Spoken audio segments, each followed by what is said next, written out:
धनी पियरी पहिरली हो भला के भोग रोज दिन दी हो तू धनी पियरी पहिरली हो। ठीक बाजी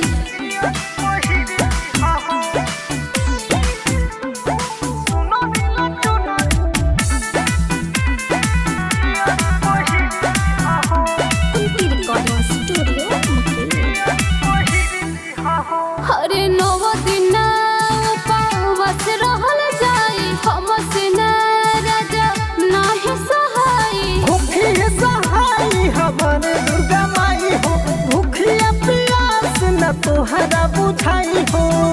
सचो राजा छोटा मोटा होई जवन ध्यान दी हो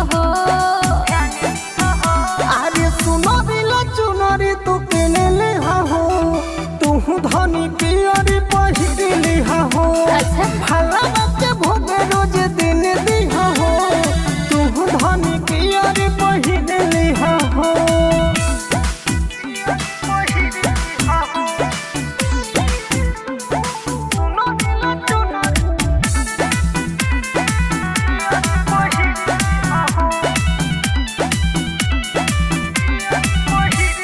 रही तो तू सुन रमेश बिहारी चलल जाहित संगे माही के दुआरी जलू तो माई चरनिया में आई भूल बुझे कुछ तो दी बताई राजा तू भगवती में शामिल हो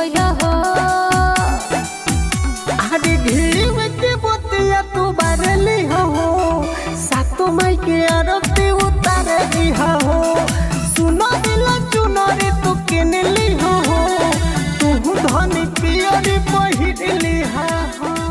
अरे बुझलू।